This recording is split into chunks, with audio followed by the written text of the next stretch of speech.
So, hello again. This is another unrehearsed talk about stoma care. I've got an ileostomy. Technically, in English, it's an ileostomy, but I'm from the north of England, so I speak colloquially. I can't even speak English.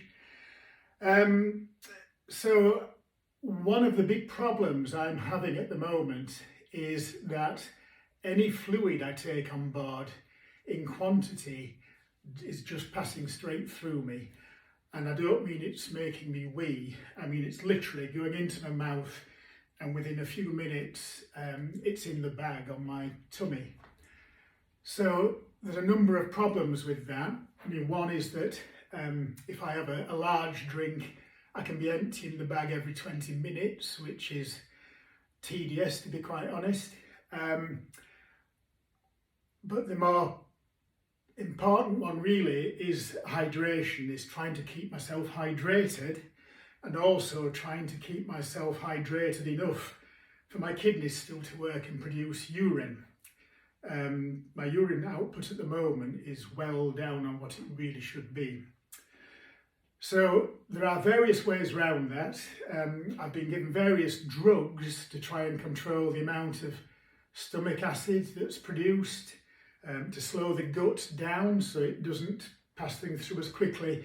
But the honest truth is, after 9 months of, after close on 8 months of this now, I've realised that it's actually the fluid that is the problem. So one solution, it's not really a solution, but one way of mitigating the effects of it going through too quickly is to drink something called St. Mark's solution, which is a hypertonic solution. So I'm going to talk about that briefly.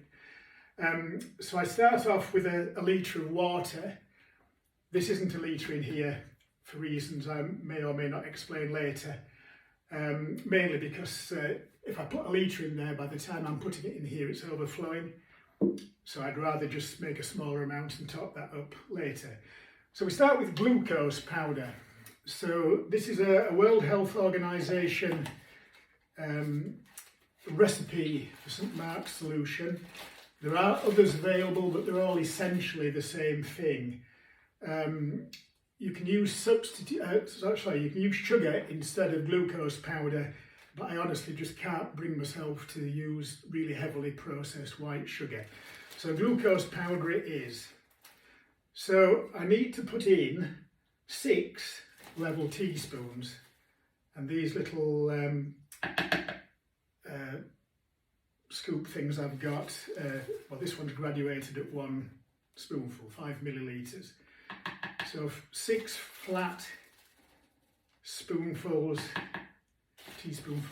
of glucose powder. I think that was 5, I'm not counting, it might be particularly sweet today, but I think that was 6.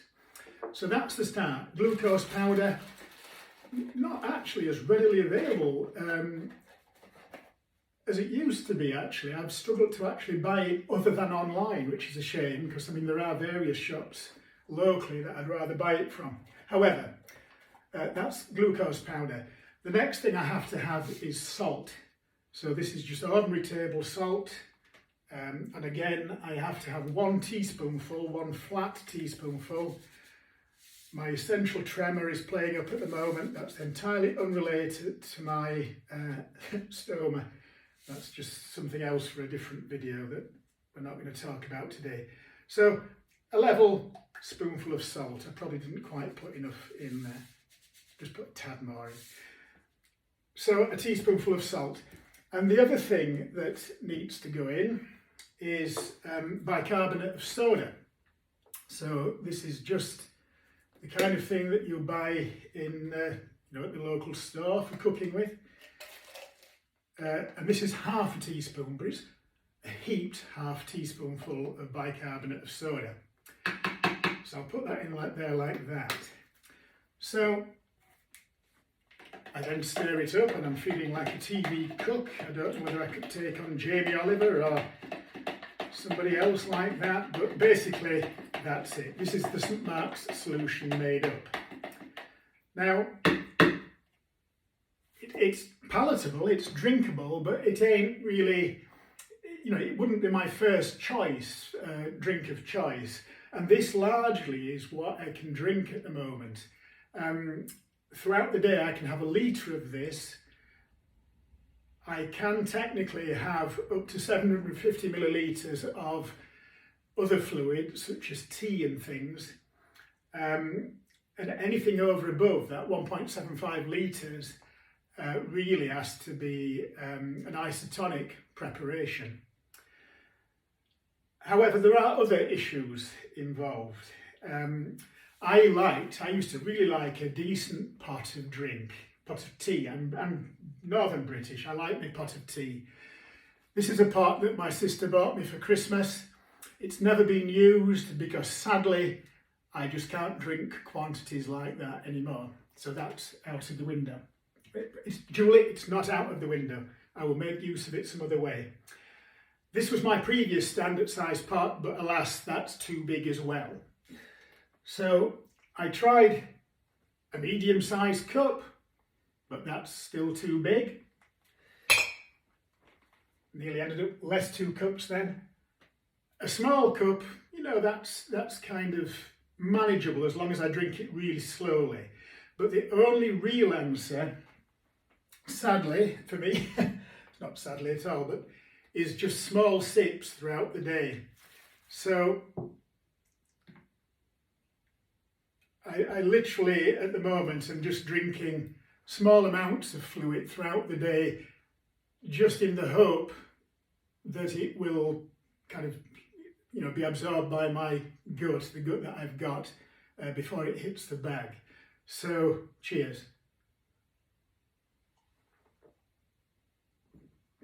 I've got a hell of a tremor today, but that's unrelated. The other thing you can do, because this is drinkable, the St. Mark's solution is drinkable. It's kind of sweet and salty and bicarbonate of soda-y, but it's not bad. It's better than some other things I've had to drink. But of course, I can sweeten it. I can mask the flavour slightly with fruit juice. So this is what I'm using at the moment. I've tried different ones, but this apple and blackcurrant is my favourite at the moment. So normally what I will do is I will put my St. Mark's solution into my drink bottle. I'll put it in the fridge because actually it tastes better cold, although on cold days I have warmed it up. And then of course I will just pour out a little bit of fluid into the glass, well, having had at first a little bit of cordial before I do that. So, Robinson's taking the sting out of stoma care is a tagline that I'm willing to give them free. Anyway, that's it for now. Thank you for listening. I'm quite happy to answer any questions in comments and things like that. I'm making these for YouTube and I intend to make more based on my own experiences with the stoma. I've only had it about 8 months, so I'm still learning the business, so to speak. So thank you.